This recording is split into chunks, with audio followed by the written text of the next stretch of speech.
Well, on Twitter, you may read former CIA head John Brennan spouting off about the political news of the day, attacking the president's dishonesty, he says.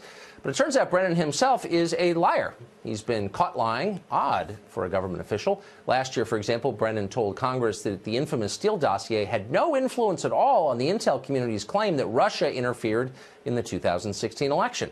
Here's a selection. Do you know who commissioned the Steele dossier? I don't. Did the CIA rely on it? No. Why not? Because we didn't. It wasn't part of the corpus of intelligence information that we had. It was not in any way used as a basis for the intelligence community assessment that was done. Ooh, busted. Liar. By the way, Brennan, you should know this, is an NBC and MSNBC paid contributor now, needless to say. Two top former intel officials, though, dispute his claim, the one you just heard, that the dossier formed no part of the corpus of intelligence used by our government to spy on the Trump campaign. Retired National Security Agency Director Michael Rogers and former Director of National Intelligence Jim Clapper both admit now that the Steele dossier and its Clinton campaign-funded allegations did, in fact, influence the intel community assessment. We knew that, but it's nice to hear it confirmed. Molly Hemingway is senior editor at The Federalist, and she joins us tonight. Molly, I know you've been following this carefully. A lot of these stories seem to lead back to this guy, John Brennan. And you would think, as the former head of the CIA, he's someone you'd be able to trust, but he seems not only a liar, but an inept one.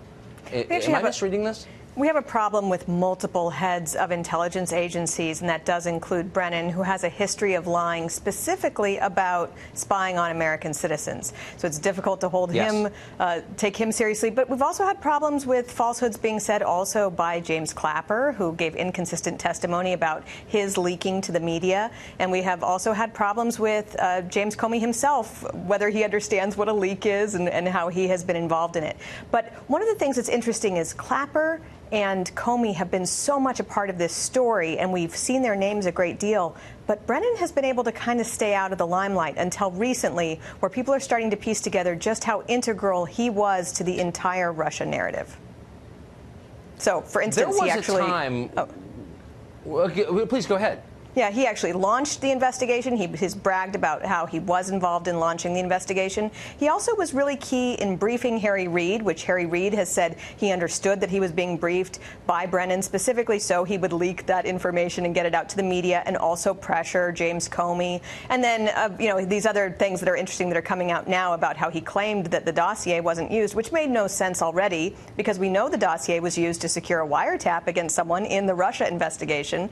And also just, it just stands to reason that it would have been included. But now we actually have people who do have a little bit more integrity, particularly Mike Rogers, saying that, of course, it was used in the intelligence community assessment.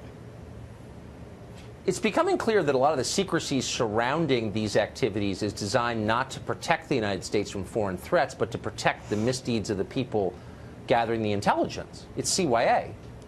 Yes, it does seem that has become a big part of the operation. Whether people got in over their head, whether they were led astray by Brennan and they did things that maybe they shouldn't have done, it does seem that a lot of what we've seen in the last few months is about attempting to keep people from finding out the full extent of what was happening. Today, the New York Times did report, based on just a widespread leaking from people who were involved in the investigation, that yes, people are now admitting they were spying on the Trump campaign in a fairly widespread fashion. It wasn't just Carter Page, it was 4 top officials. They weren't just using FISA wiretaps. They were also using national security letters and human intelligence, at least one human intelligence source. So this is busting wide open, and I think people will start demanding a little bit more in terms of just what the FBI and other intelligence agencies were thinking when they began spying on the political campaign of a major party.